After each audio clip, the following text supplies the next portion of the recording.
10ാം class മാത്സിലെ 7ാമത്തെ ചാപ്റ്ററായ സൂചക സംഖ്യകൾ എന്ന ചാപ്റ്ററിലെ ചതുരക്കണക്കുകൾ എന്നുള്ള ഭാഗമാണ് എക്സ്പ്ലെയിൻ ചെയ്യുന്നത്. ഈ ചിത്രത്തിൽ 2 ബിന്ദുക്കൾ അടയാളപ്പെടുത്തിയിട്ടുണ്ട്.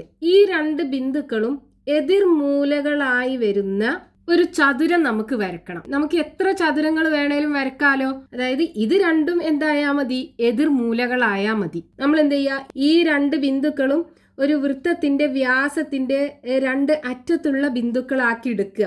എന്നിട്ട് ഒരു വൃത്തം വരയ്ക്കുക. ഇതുപോലെ ഒരു വൃത്തം വരച്ചിട്ട് ഈ ബിന്ദുവിൽ നിന്നും ഒരു ചാപം വരയ്ക്കുക. അതേ അകലത്തിൽ ഈ ബിന്ദുവിൽ നിന്നും ഇങ്ങോട്ടും ഒരു ചാപം വരയ്ക്കുക. എന്നിട്ട് നമ്മൾ ഈ വരച്ച ചാപും ആദ്യം ഉണ്ടായിരുന്ന ഈ ബിന്ദു ഇത് രണ്ടും യോജിപ്പിക്കുക.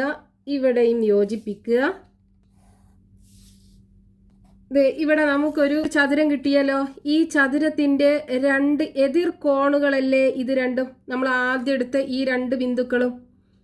ഇനി നമുക്ക് വേറെ രീതിയിലും ഇതേപോലെ ഈ 2 ബിന്ദുക്കളും എതിർമൂലകളായി വരുന്ന രീതിയിൽ ചതുരങ്ങൾ വരക്കാൻ പറ്റും. നോക്കൂ, നമുക്ക് വേറൊരു ചതുരം വരക്കാം. ഇത്രയും അകലത്തിലൊരു ചാപം വരച്ചു. ഇവിടുന്നും അതേ അകലത്തിലൊരു ചാപം വരച്ചു. ഇനി നമ്മൾ നേരത്തെ യോജിപ്പിച്ച അതേപോലെ തന്നെ ഇതും യോജിപ്പിക്കുക.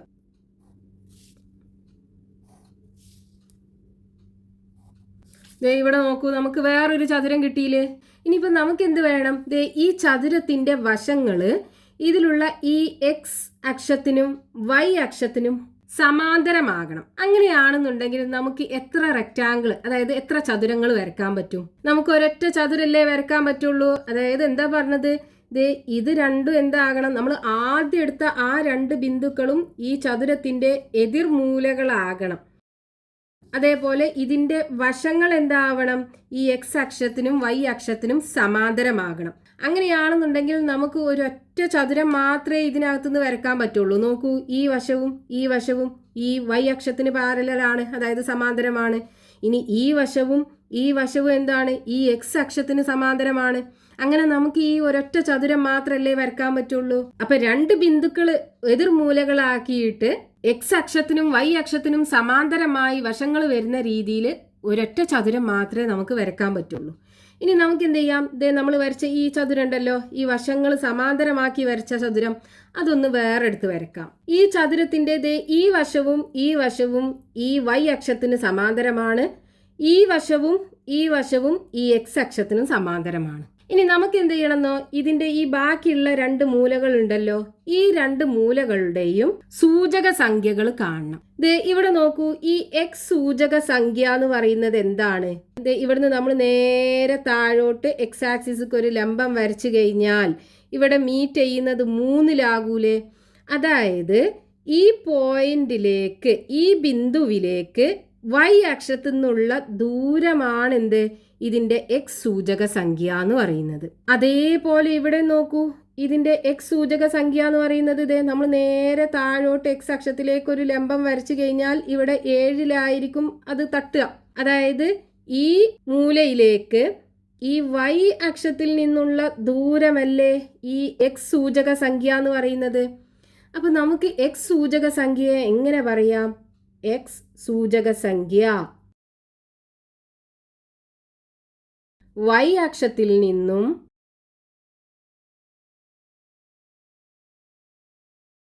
ബിന്ദുവിലേക്കുള്ള ദൂരം. അതേപോലെ ഇനി നോക്കൂ, ഇവിടുത്തെ വൈ സൂചക സംഖ്യ എന്ന് പറയുന്നത് 2. ഇതെങ്ങനെയാണ് നമുക്ക് കിട്ടുക? നമ്മൾ നേരെ ഈ ബിന്ദുവിൽ നിന്നും വൈ അക്ഷത്തിലേക്ക് ഒരു ലംബം വരച്ചു കഴിഞ്ഞാൽ ഇവിടെ 2-ലായിരിക്കും അത് തട്ടുക. അതായത് ഇവിടെ 0 നിന്ന് ഇതുവരെയുള്ള ദൂരം 2. അതായത് ഈ ബിന്ദുവിലേക്ക് എക്സ് അക്ഷത്തിൽ നിന്നുള്ള ദൂരം, അതല്ലേ വൈ സൂചക സംഖ്യ എന്ന് പറയുന്നത്. അതേപോലെ ഇവിടെ നോക്കൂ, 5 എന്ന് പറയുന്നത് എന്താണ്? നമ്മൾ ഇവിടുന്ന് നേരെ ഈ വൈ അക്ഷത്തിലേക്ക് ഒരു ലംബം വരച്ചു കഴിഞ്ഞാൽ ഇവിടെ 5-ലായിരിക്കും അത് തട്ടുക. അതായത് ഇവിടെ 0 നിന്ന് 5 വരെയുള്ള അകലം, അതായത് ഈ വൈ സൂചക സംഖ്യ എന്ന് പറയുന്നത് ഈ എക്സ് അക്ഷത്തിൽ നിന്നും ഈ ബിന്ദുവിലേക്കുള്ള അകലം. അപ്പൊ നമുക്ക് വൈ സൂചക സംഖ്യ എങ്ങനെ പറയാം? വൈ സൂചക സംഖ്യ എക്സ് അക്ഷത്തിൽ നിന്നും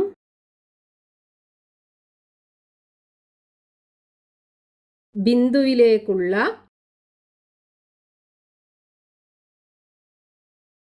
ദൂരം.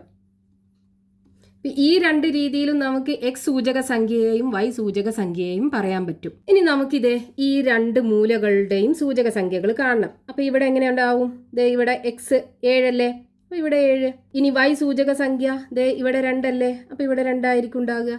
ഇനി ദേ ഈ മൂലയുടെ സൂചക സംഖ്യകൾ എന്തായിരിക്കും? ദേ എക്സ് 3 അല്ലേ, അപ്പൊ ഇവിടെ 3. വൈ സൂചക സംഖ്യ എന്താണ്? ദേ 5 ആണ്, അപ്പൊ ഇവിടെ 5 ഉണ്ടാകും. ഇതേപോലെ നമുക്ക് ഒരു ചതുരത്തിന്റെ എതിർമൂലകളുടെ സൂചക സംഖ്യകൾ കിട്ടിക്കഴിഞ്ഞാൽ ബാക്കിയുള്ള രണ്ട് എതിർമൂലകളുടെയും സൂചക സംഖ്യകൾ കാണാൻ പറ്റും. ഇനിയിപ്പോൾ ദേ ഇവിടെ നോക്കൂ, ഈ രണ്ട് ചിത്രത്തിലും നമുക്ക് രണ്ട് ബിന്ദുക്കൾ ഇങ്ങനെയാണ് തന്നിട്ടുള്ളത് എന്നുണ്ടെങ്കിൽ ഈ രണ്ട് ബിന്ദുക്കളും ഒരു ചതുരത്തിന്റെ എതിർമൂലകളാക്കി വരണം. അതേപോലെ ചതുരത്തിന്റെ വശങ്ങൾ ഈ എക്സ് അക്ഷത്തിനും വൈ അക്ഷത്തിനും സമാന്തരമാവുകയും വേണം. അങ്ങനെ നമുക്ക് ചതുരം വരക്കാൻ പറ്റൂ. നോക്കൂ, നമ്മൾ ചതുരം വരക്കുകയാണെന്നുണ്ടെങ്കിൽ എങ്ങനെ വരും? ദേ ഈ ചതുരം കുറച്ചൊന്ന് ചെരിഞ്ഞിട്ടല്ലേ വരിക. ദേ ഇങ്ങനെ വന്നാലല്ലേ ഈ രണ്ട് ബിന്ദുക്കളും എതിർമൂലകളാകുള്ളൂ. അപ്പൊ ഇങ്ങനെ നമ്മൾ വരക്കുകയാണെന്നുണ്ടെങ്കിൽ നോക്കൂ, ഇതിന്റെ ഈ രണ്ട് വശങ്ങളും ഈ വൈ അക്ഷത്തിന് സമാന്തരമല്ല. അതേപോലെ ഈ രണ്ട് വശങ്ങളും എക്സ് അക്ഷത്തിനും സമാന്തരമല്ല. അപ്പം നമുക്കിതേ ബിന്ദുക്കൾ ഇതേപോലെയാണ് തന്നിട്ടുള്ളത് എന്നുണ്ടെങ്കിൽ, അതായത് ഇവിടെ നോക്കൂ, ഇവിടുത്തെ ഈ എക്സ് സൂചക സംഖ്യ 2നും തുല്യമാണ്, ഇങ്ങനെയാണ് തന്നിട്ടുള്ളത് എന്നുണ്ടെങ്കിൽ നമുക്ക് ഈ രണ്ട് ബിന്ദുക്കളും എതിർമൂലകളാക്കിയിട്ട് ഈ എക്സ് അക്ഷത്തിനും വൈ അക്ഷത്തിനും സമാന്തരമായി വശങ്ങൾ വരുന്ന രീതിയിൽ ചതുരം വരക്കാൻ പറ്റൂല. ഇനി ഇവിടെയാണെന്നുണ്ടെങ്കിലോ, ദേ ഇവിടുത്തെ പ്രത്യേകത എന്താണ്? വൈ സൂചക സംഖ്യ 2നും തുല്യമാണ്. അപ്പൊ നോക്കൂ, ഇവിടെ നമ്മൾ ഈ രണ്ട് ബിന്ദുക്കളും എതിർമൂലകളാക്കി ചതുരം വരക്കുകയാണെന്നുണ്ടെങ്കിൽ എങ്ങനെ വരും? ദേ ഇങ്ങനെ ചതുരം ഒന്ന് ചെരിഞ്ഞിട്ടല്ലേ വരിക. അപ്പോൾ നോക്കൂ, നമുക്ക് ഈ രണ്ട് വശങ്ങളും ഈ എക്സ് അക്ഷത്തിനും വൈ അക്ഷത്തിനും സമാന്തരമാണോ? അല്ലല്ലോ. ദേ ഈ രണ്ട് വശം വൈ അക്ഷത്തിന് സമാന്തരമല്ല, ഈ രണ്ട് വശങ്ങളും എക്സ് അക്ഷത്തിനും സമാന്തരമല്ല. അപ്പം നമുക്ക് ഇതേ ബിന്ദുക്കൾ ഇതേപോലെയാണ് തന്നിട്ടുള്ളത് എന്നുണ്ടെങ്കിൽ, അതായത് വൈ സൂചക സംഖ്യ 2ഉം തുല്യമാണെന്നുണ്ടെങ്കിലും ഈ രണ്ട് ബിന്ദുക്കളും ചതുരത്തിന്റെ എതിർമൂലകളാക്കി വരുന്ന രീതിയിൽ വശങ്ങൾ എക്സ് അക്ഷത്തിനും വൈ അക്ഷത്തിനും സമാന്തരമായി ചതുരം വരക്കാൻ നമുക്ക് പറ്റൂല. ഇനിയിപ്പോ ഇവിടെ നോക്കൂ, നമുക്ക് ഇതിന്റെ രണ്ട് എതിർമൂലകളും കിട്ടിക്കഴിഞ്ഞാൽ ബാക്കിയുള്ള രണ്ട് മൂലകളും ദേ ഈ എക്സ് അക്ഷവും വൈ അക്ഷവും വരക്കാതെ നമുക്ക് കാണാലോ.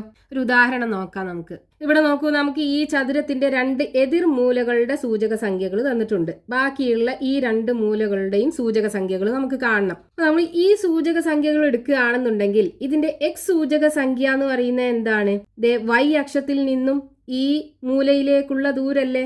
നമുക്ക് ഈ വശങ്ങളൊക്കെ എന്താണ്? ഈ അക്ഷങ്ങൾക്ക് സമാന്തരമാണെന്ന് തന്നിട്ടുണ്ട്. അതായത് ഈ രണ്ട് വശവും എക്സ് ആക്സിസിന് സമാന്തരമാണ്, ഈ രണ്ട് വശങ്ങളും വൈ ആക്സിസിന്, അതായത് വൈ അക്ഷത്തിന് സമാന്തരമാണ്. അപ്പൊ നോക്കൂ, ഈ മൂലയിലേക്ക് ഈ വൈ അക്ഷത്തിൽ നിന്നുള്ള ദൂരവും ഈ മൂലയിലേക്ക് വൈ അക്ഷത്തിൽ നിന്നുള്ള ദൂരവും തുല്യമാകുമല്ലോ.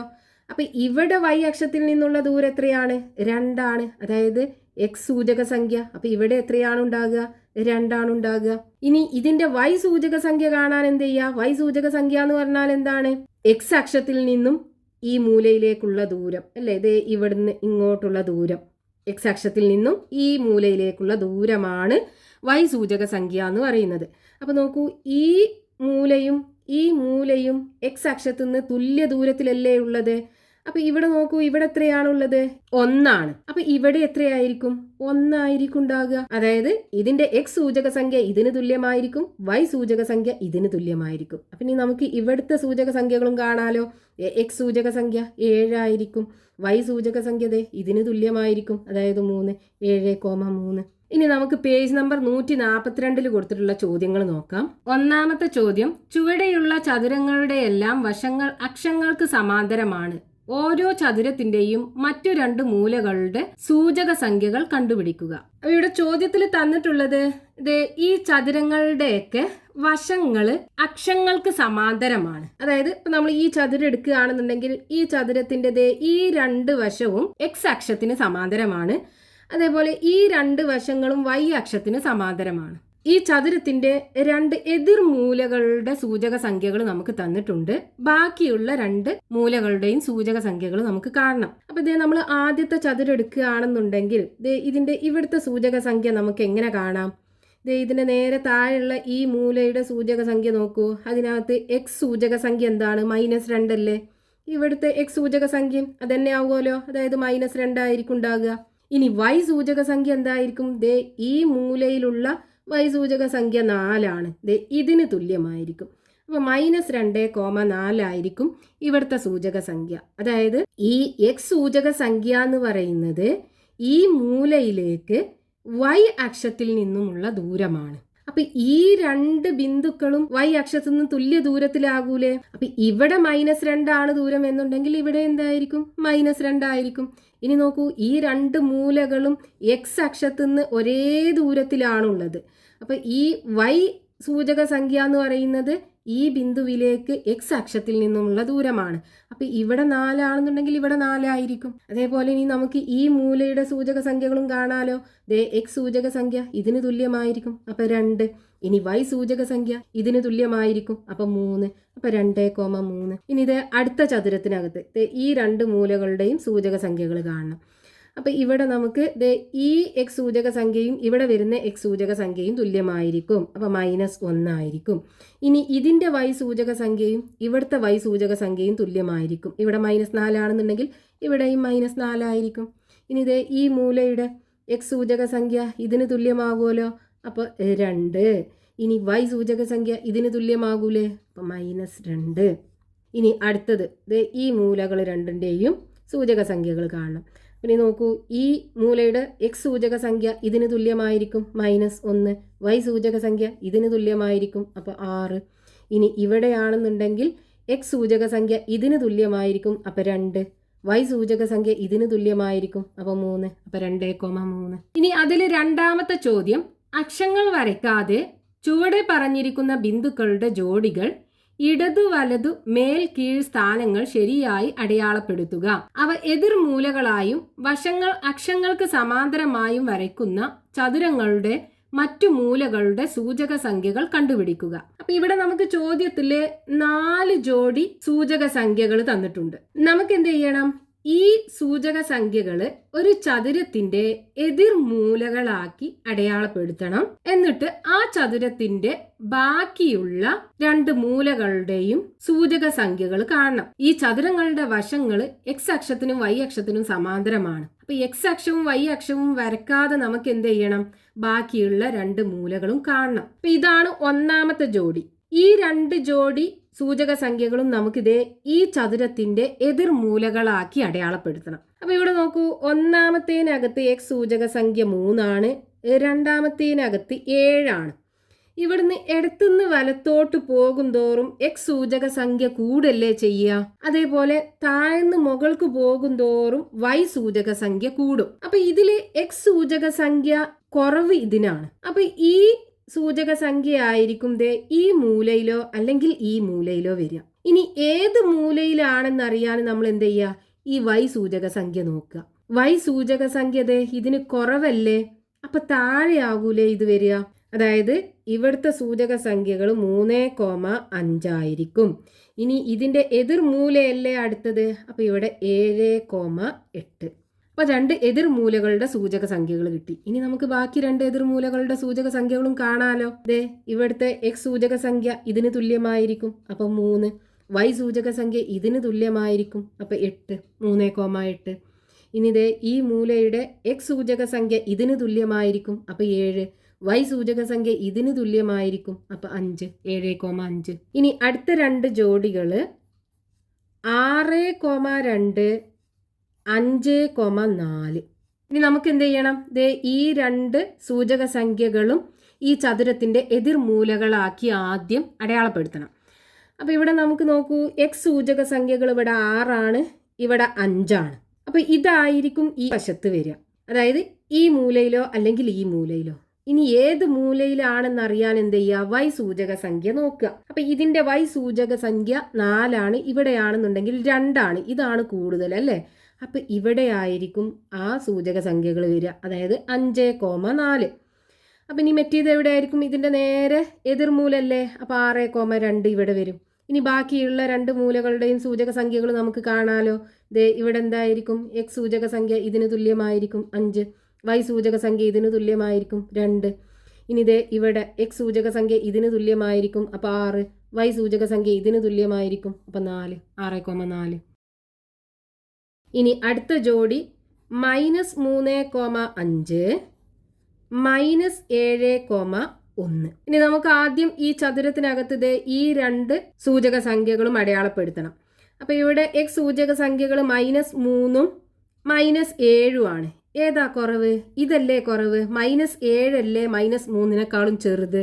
അപ്പൊ ഈ സൂചക സംഖ്യകളാണ് ഈ മൂലകളിൽ വരിക. ഇതിലാണോ എന്ന് ഇനി നമുക്ക് എന്ത് ചെയ്യണം? y സൂചക സംഖ്യകൾ നോക്കുക. അപ്പൊ ഇവിടെ y സൂചക സംഖ്യകൾ ഇവിടെ 5 ആണ്, ഇവിടെ 1 ആണ്. ഇതല്ലേ കൂടുതൽ, ഇത് കുറവാണല്ലോ. അപ്പൊ ഈ സൂചക സംഖ്യകൾ ഇവിടെ അല്ലേ വരിക? കുറവ് എന്ന് പറയുമ്പോൾ താഴെയാണ് വരിക. അപ്പോൾ -7,1. ഇനി ഇതിന്റെ എതിർ മൂലയായിരിക്കും -3,5. ഇനി ബാക്കിയുള്ള 2 മൂലകളുടെയും സൂചക സംഖ്യകൾ കാണുക. അപ്പൊ ഇവിടെ എക്സ് സൂചക സംഖ്യ ഇതിന് തുല്യമായിരിക്കും -3, y സൂചക സംഖ്യ ഇതിന് തുല്യമായിരിക്കും 1. ഇനി ഇവിടുത്തെ എക്സ് സൂചക സംഖ്യ ഇതിന് തുല്യമായിരിക്കും -7, y സൂചക സംഖ്യ ഇതിന് തുല്യമായിരിക്കും 5. അപ്പൊ -7,5. ഇനി അടുത്ത ജോഡി -1, -2, -5, -4. ഇനി ആദ്യം നമ്മൾ ഈ 2 സൂചക സംഖ്യകളും ഇതിന്റെ എതിർമൂലകളാക്കി അടയാളപ്പെടുത്തണം. അപ്പൊ ഇവിടെ എക്സ് സൂചക സംഖ്യകൾ നോക്കുക. ഇവിടെ -1 ആണ്, -5 ആണ്. ഏതാ ചെറുത്? -5 അല്ലേ. അപ്പൊ ഈ സൂചക സംഖ്യകളാണ് ഈ മൂലയിലോ അല്ലെങ്കിൽ ഈ മൂലയിലോ വരുന്നത്. ഇനി നമ്മൾ y സൂചക സംഖ്യ നോക്കുക. അതിൽ ഏതിനാണ് കുറവ് നോക്കുക. അപ്പൊ ഇവിടെ -2 ആണ്, ഇവിടെ -4 ആണ്. ഇതിനാണ് കുറവ് അല്ലേ. അപ്പൊ ഇതായിരിക്കും ഇവിടെ വരിക. അപ്പം -5, -4 ഇവിടെ വരും. ഇനി ഇതിന്റെ എതിർമൂലല്ലേ മറ്റേത്. അപ്പോൾ -1, -2. ഇനി ബാക്കിയുള്ള ഈ 2 മൂലകളുടെയും സൂചക സംഖ്യകൾ കാണും. അപ്പോൾ ഇവിടുത്താണെന്നുണ്ടെങ്കിൽ എക്സ് സൂചക സംഖ്യ ഇതിന് തുല്യമായിരിക്കും -5, y സൂചക സംഖ്യ ഇതിന് തുല്യമായിരിക്കും -2. ഇനി ഇവിടുത്തെ എക്സ് സൂചക സംഖ്യ ഇതിന് തുല്യമായിരിക്കും -1, y സൂചക സംഖ്യ ഇതിന് തുല്യമായിരിക്കും -4. അപ്പൊ നമ്മൾ തന്നിട്ടുള്ള 4 ജോഡികളും ചതുരങ്ങളുടെ എതിർമൂലകളാക്കി അടയാളപ്പെടുത്തി ബാക്കിയുള്ള 2 മൂലകളുടെയും സൂചക സംഖ്യകൾ കണ്ടു.